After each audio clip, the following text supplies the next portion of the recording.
Hi all, welcome to episode number 4 of Trading the Glory. We are getting thick and fast through episodes now, really getting into a routine of trading, and hopefully you have been making plenty of coins while you've been playing the game or so forth. So hopefully you find this useful. As always, smash likes are always sub to the channel if you're new. Follow me on Twitter, G is a legend.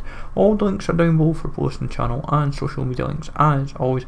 And of course, going by the title, this is no risk trading, and it is one of my favourite go-to methods of any FIFA. Basically, no risk trading involves going for the 75 rated cards, either rare or non-rare, and you bid 300. In the non-rare case, it's 300 coins. In the rare case, it's 600. Now, the non-rares are where the profit properly is, because the rares, you've got to hope and pray when you're doing it will sell, but you kind of generally need SBCs to kind of play in your favour for the rares. The non-rares, you don't have to worry so much. You can always minimum sell them for 350. Usually it's 400, or depending on the league, the nation, and like positions, they can sell for more. Now generally we're just going to bid 300. Now I'm not overly fussed on checking the cards specifically for now. Any of them that we bring in, like, I'm literally just going to let this fly through the leagues, and that's all we're doing is just bidding 300, bidding 300. You've just got to be wary that you don't accidentally press for buy now, where it be 10k, 1000 coins or whatever. You will have times where when you're trying to bid these players that it will just be not happening for you, and you'll just end up keep going and keep going and keep going. But time will eventually pay off, and you'll eventually get these cards in. But as you can see, we've got a healthy bunch, and what we're going to do is literally not do what we just did there. Honestly, at times I'm still learning the game, so some of them going straight to the club, and then the rest we will sell. The ones that we don't have I want to keep, because obviously we're trying to improve club value, but the ones that we get spares, we'll literally just sell them at 400. I'm not fussed about checking what they precisely go for, if it's 450, 500. For quickness, guys, I'm literally just listing them at 400 because I know they'll sell. If I wasn't recording, I'd probably go and spend that little bit of extra time just to make sure, do they sell for 450, do they sell for 500, because when I was doing this last week, before the UCL upgrades, always before I go to work and coming back from work, I always like to do this method. It's for me, it's the one time of the day when I know I can do it first thing in the morning, late at night, whatever.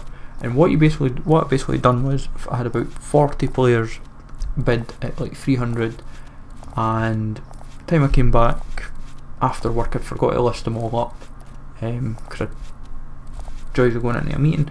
And then time I came back, it turned out UCL upgrades went live, and some of these players were going like for 5-6k, and I was like, what in God's name has gone here? And like Pandev went for 7, and I was like, we're selling him.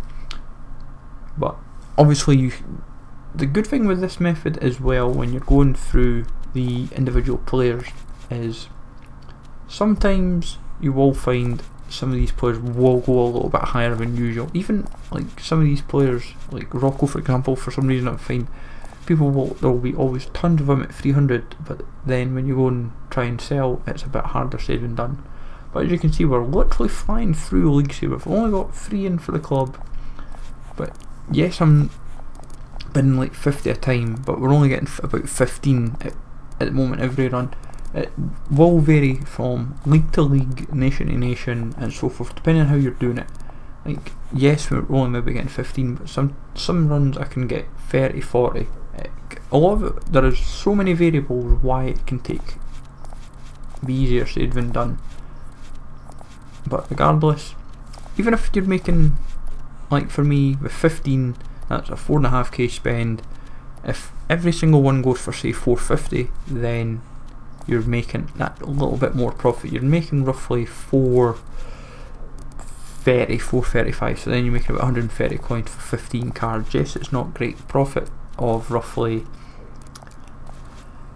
try to do quick maths here, brilliant, 130, say nearly 2k, you're making nearly 2k a run. So in time you do all the lesser leagues first, like honestly this is a good way as well. If you're wanting to prepare for league SBCs, guys, this is a good way to go, of going through the leagues, get the 75 rated first, because you know if you buy multiple of them you can keep one in the club and sell the rest. It's kind of, this is what we're basically doing, and it just helps you just build up, and it keeps you covered early on, so all you have to do is literally just sell off everything else ahead of schedule, and you're not having to really break sweat. You will find some leagues do not have any golds whatsoever, but regardless, you just bite your tongue and get on with it. So we're picking up a little bit more there, this time a lot more for selling, but regardless it's going to be profit regardless, which is the way to look at it. Now roughly for say 20 at 400, you're making around 85 coins per card, which yes I know is not great profit guys, I am fully aware of that, especially 20 of them. If you're making 80 coins, it does put quite a few folk off, because you're like, oh, I'm only making about 1600 coins profit per run, is it really worth the hassle? Obviously if you get 50 then it's not so bad at 400, but you obviously can need to rely on getting say 50 in the first place. That's kind of what you're hoping for. As I say, when I'm getting 30 and 40 then it doesn't feel so bad, it makes it feel a little bit more worthwhile, and you generally do find you can go to 450, 500. As I say, it all comes down to league.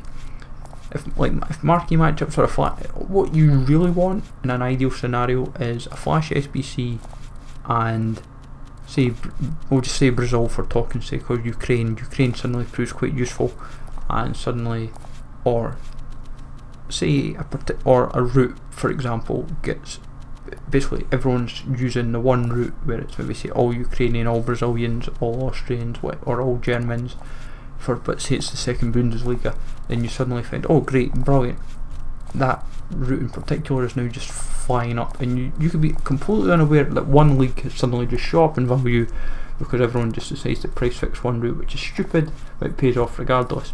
Obviously now the Pro League is in effect for the League SBCs.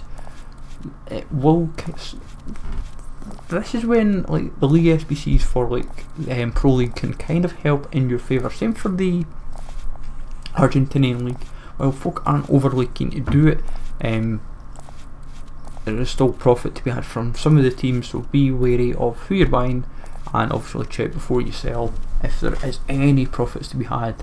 Like I'm surprised, like some of these guys, like I'm surprised they are as cheap as they are, but as a whole, getting about 80 to 90 players sold, which is not too bad in all honesty. Profits up at least regardless. It's coinage nonetheless. Got to remember as well, a lot of players are into the club as well, which helps all the way regardless.